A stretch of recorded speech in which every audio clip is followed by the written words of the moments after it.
Dr. Tijan Sallah, thank you very much for finding time. What elements of your background may have played an influence in you becoming a writer and the kind of writer that you have become? Well, I grew up in a town in the Gambia called Serekunda.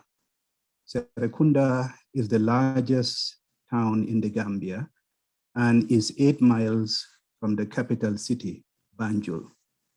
As you know, Banjul is an island of about 4.5 square miles. So it's a small island with only one entry point.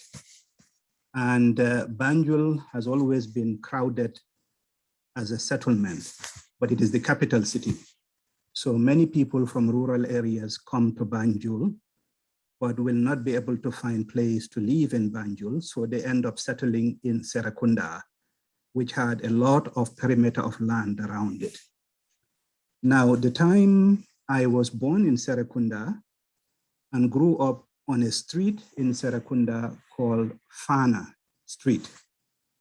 Fana Street was a street where people from various parts of upcountry came and settled, people who came to the urban areas.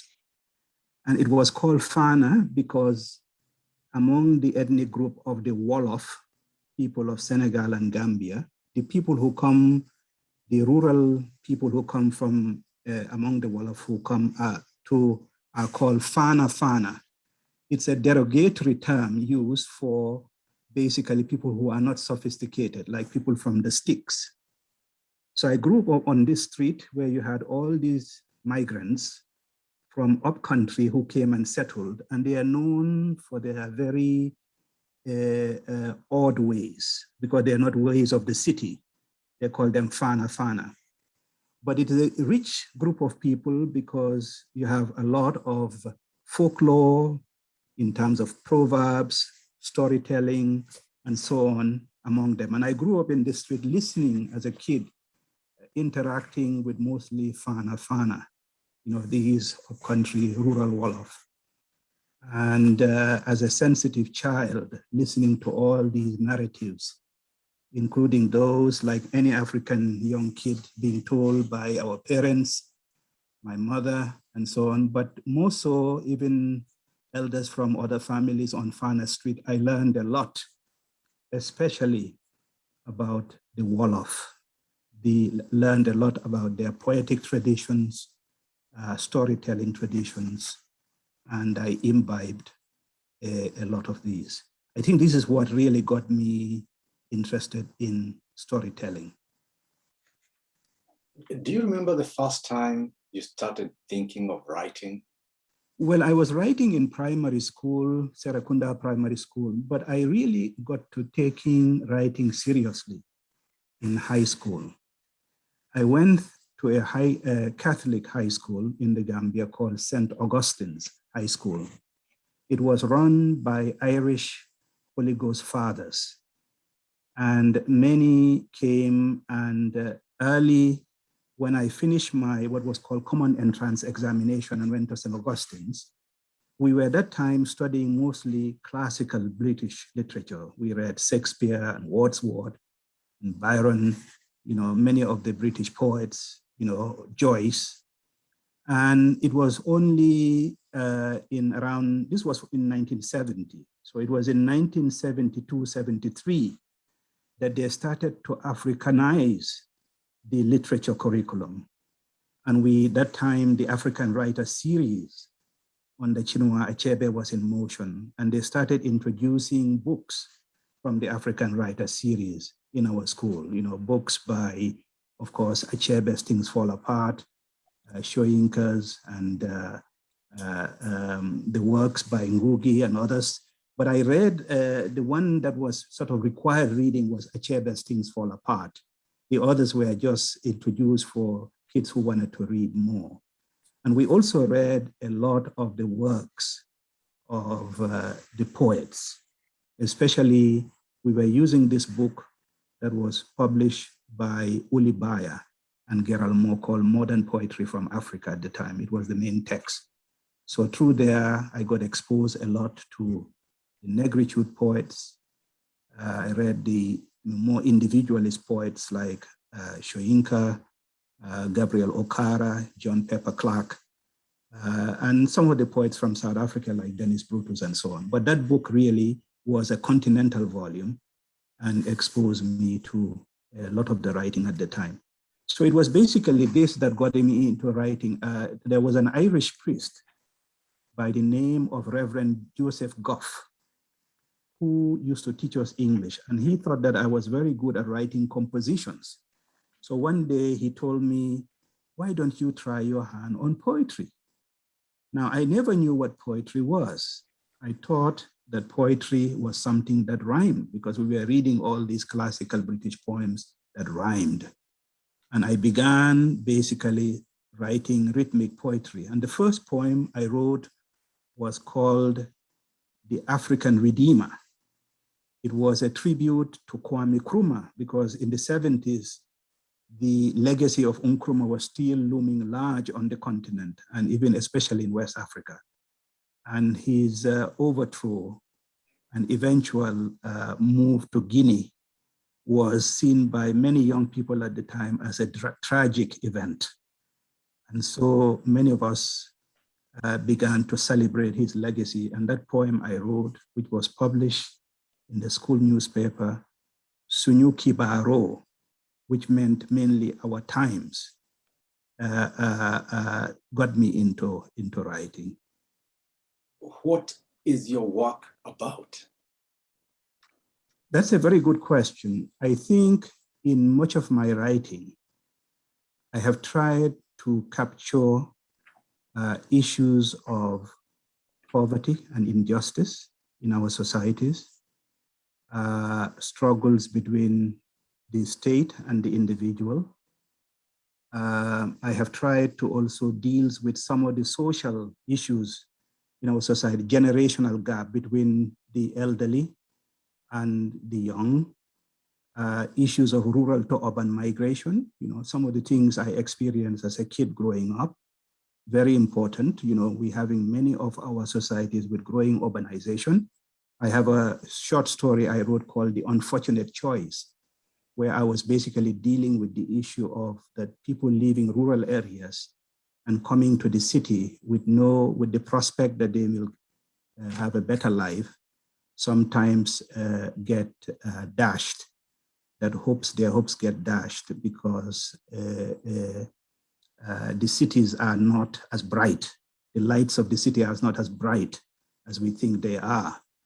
And that sometimes we need to look at rural areas for solutions to poverty and so on, which is farming, basically, growing food to feed our populations. So I deal with these sort of issues, basically issues of struggles between the individual and the state, issues of population movement, rural to urban migration, and some of the problem it creates, and issues of just injustice that is done to Africa in my work.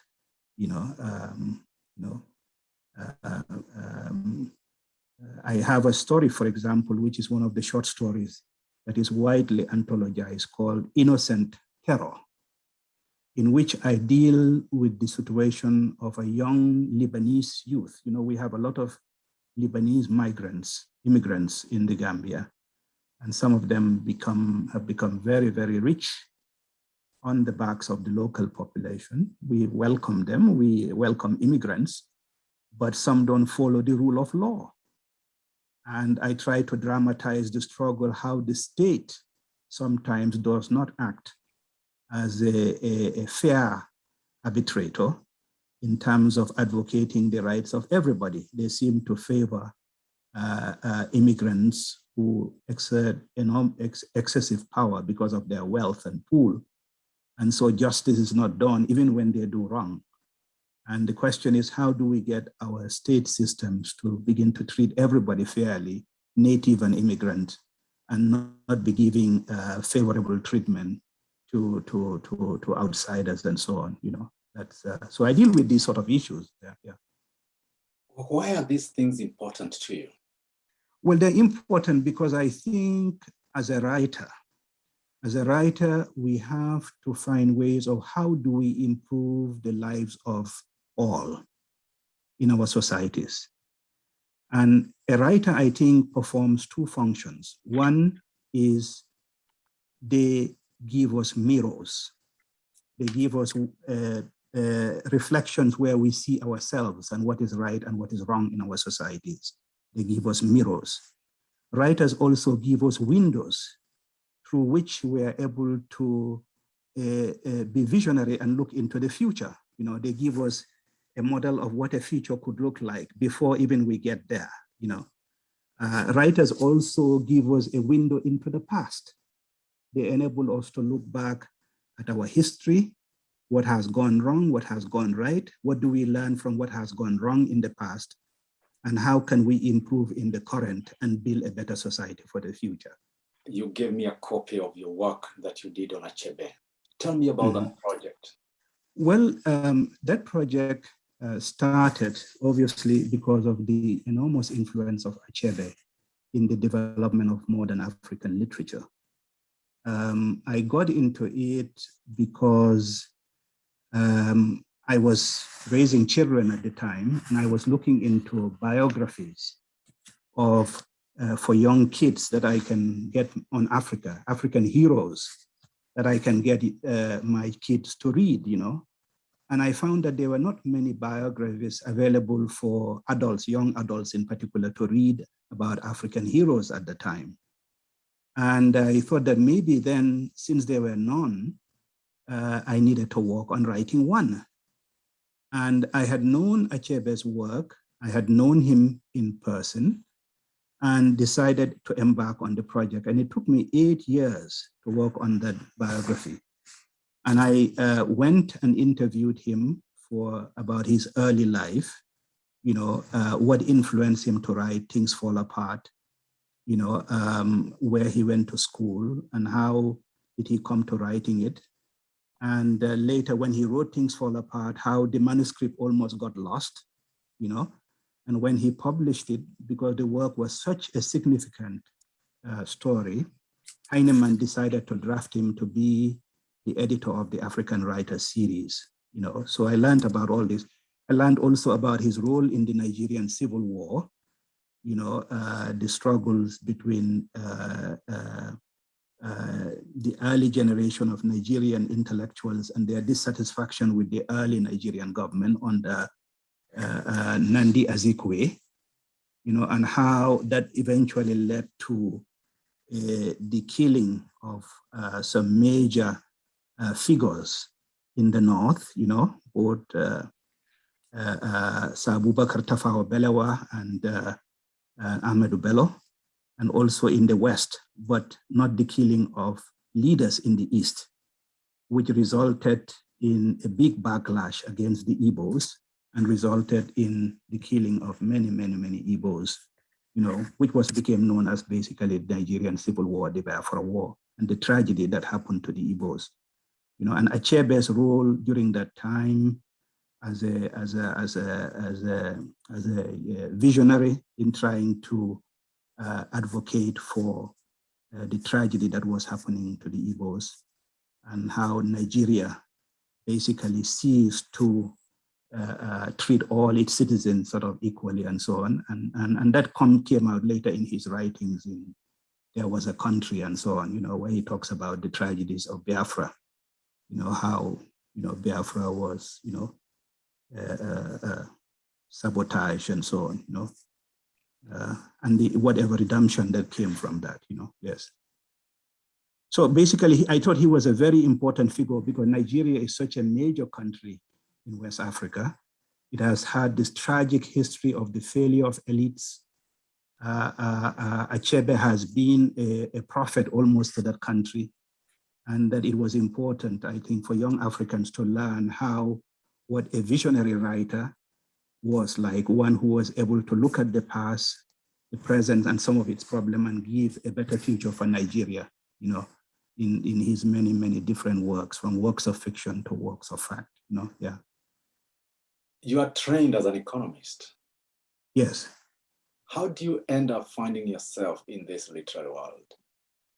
Well, that's a good question. You know, I have always felt that, and I tell this many, that literature deals with the heart, you know, and economics dealt with the head. Now, this is a very reductionist way of looking at the world, is that I have felt that I am truer to myself where I can capture my environment in terms of the characters that I see in my environment much better in literature than I do with economics. I see economics basically about issues of resources and how do we ensure that the resources of the society are managed in a way where everybody's life is made better, you know?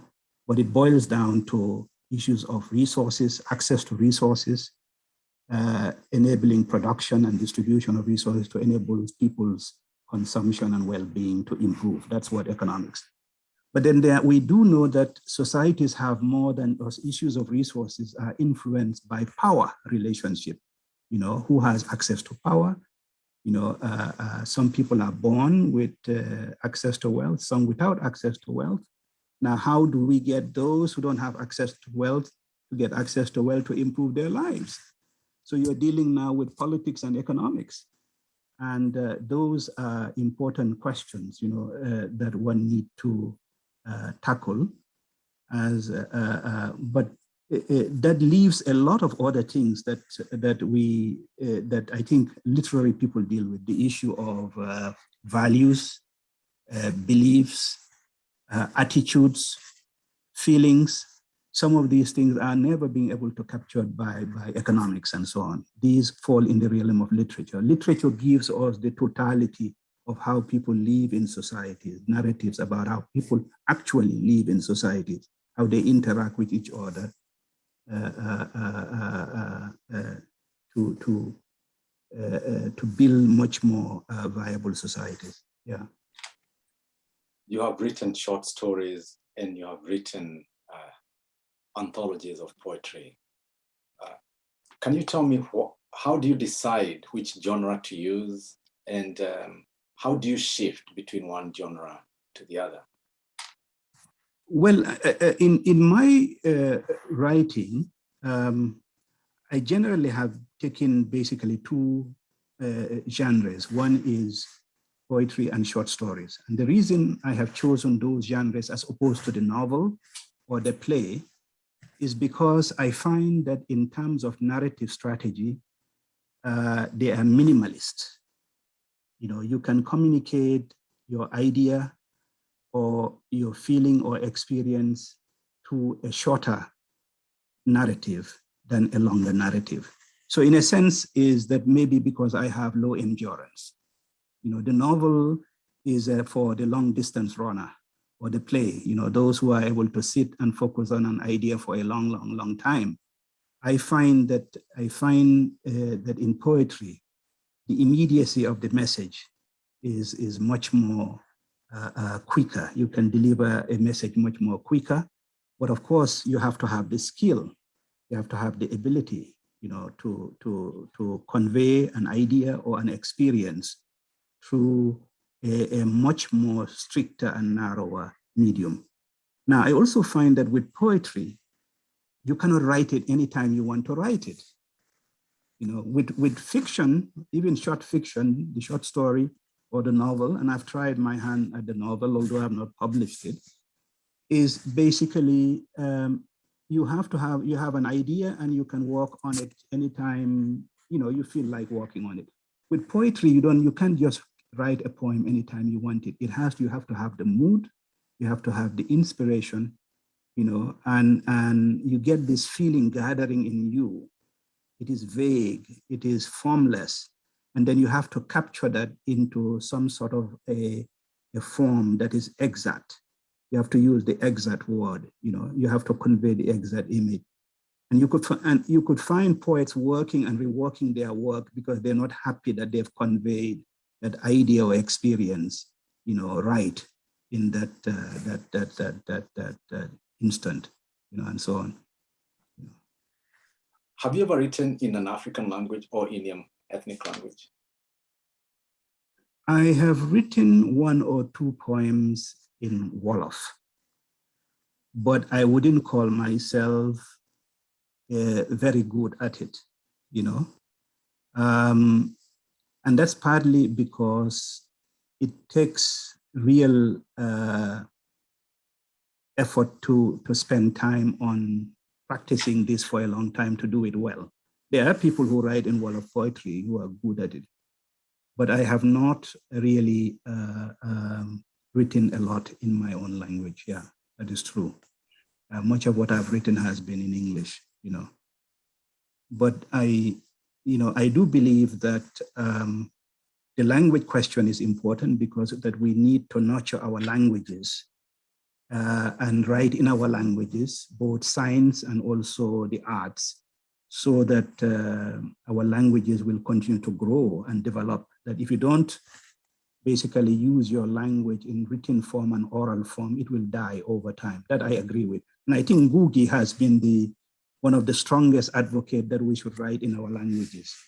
And there have been people like Sheikh Anta Diop, the Senegalese Egyptologist, who also have felt that the only way Africans can, that Africans need to, in fact, use scientific, develop science and science more, right? Science in using our traditional languages, because that where we have seen the greatest scientific achievements are people who use their own languages to develop science.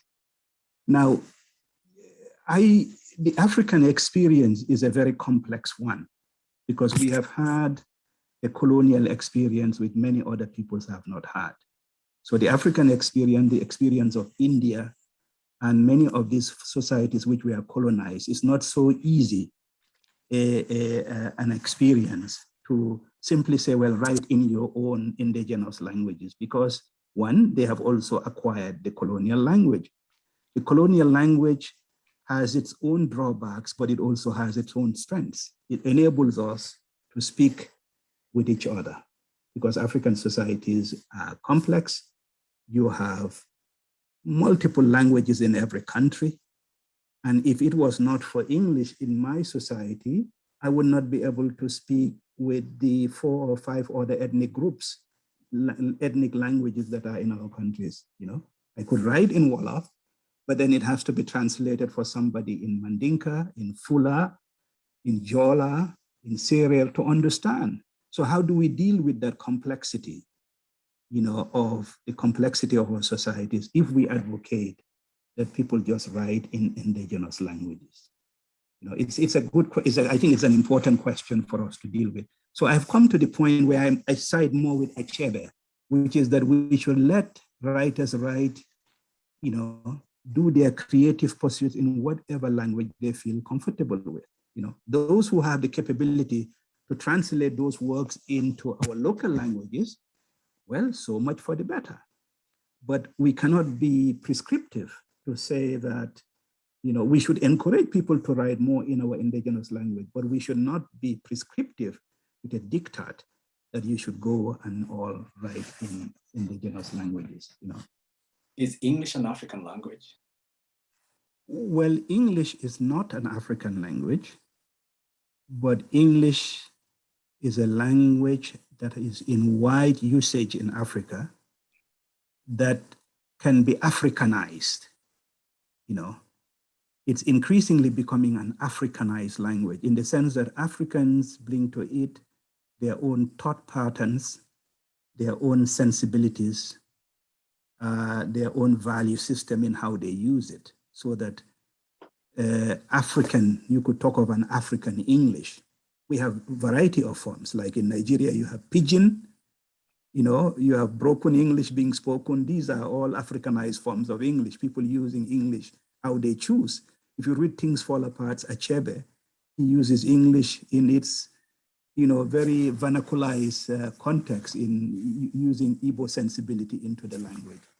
So it has that capacity to be malleable and to be utilized. Not an African language. English is a European language, you know, is an Anglo, you know, Anglo is a Germanic language, but I think it has the scope within it to be Africanized and to be used for our own. To me, language is just a tool. And English is just a tool that enables us to achieve our larger objectives. For me to communicate with you, my brother Niranga, English enables us that to speak across the continent with each other and to speak to the world, Yeah. What are some of the challenges that you encounter? The challenges, I think for the many African writers today, the challenge you have is not producing the work. The challenge you have is publishing and disseminating the work. Many African writers have difficulty breaking into major publishing houses. And it is not because they are not producing good writing. I think it is because many of these publishing houses have hidden agendas. And if you don't align with the agenda they have, then your work doesn't see the light of day, And so we have many writers who are writing valuable material, Africa-relevant material, but it doesn't serve the audiences that many of these houses publish, which is the American market or the European market and so on, and they have their little interests, whether it is issues of the new genders, transgender issues or so on, or, whatever is the hot topic that seems to be of great interest in the West. If you don't write in that mode, usually you are not, taken, seriously. So we have one of the difficulties, I think, is getting publishing is one issue. The other thing is and publishing books and the usual periodical in terms of magazine and journal. Increasingly, we have lost a lot of African journals and magazines which used to come out of the continent. Many of them because of economic difficulties. To run a journal, you need to have resources. And if the subscriber base is thin, you don't have many subscribers, usually then the journal goes defunct.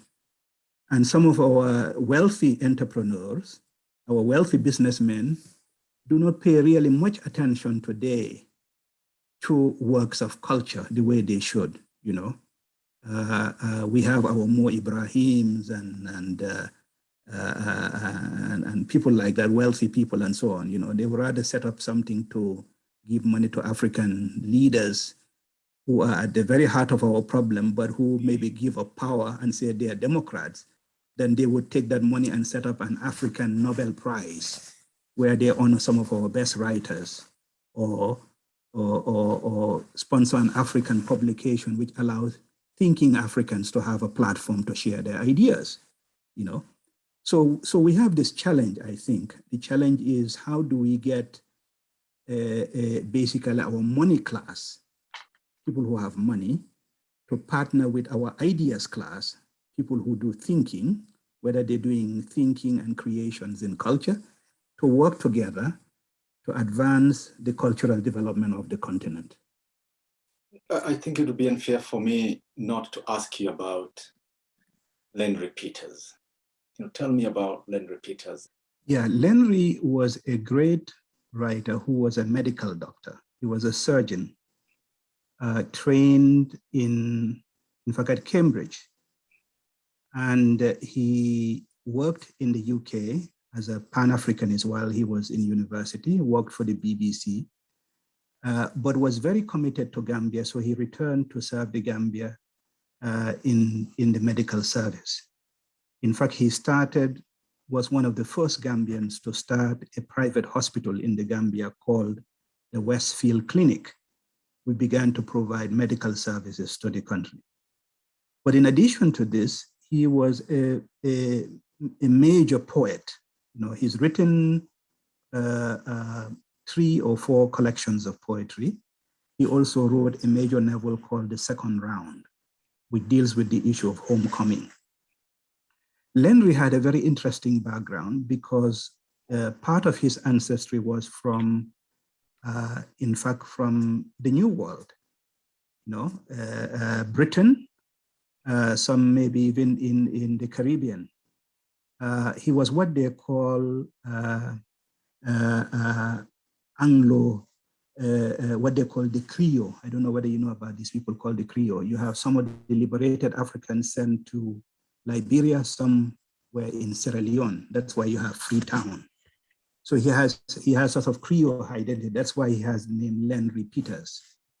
And so he therefore, one of his challenges has been not being steeped in locally in the traditional culture.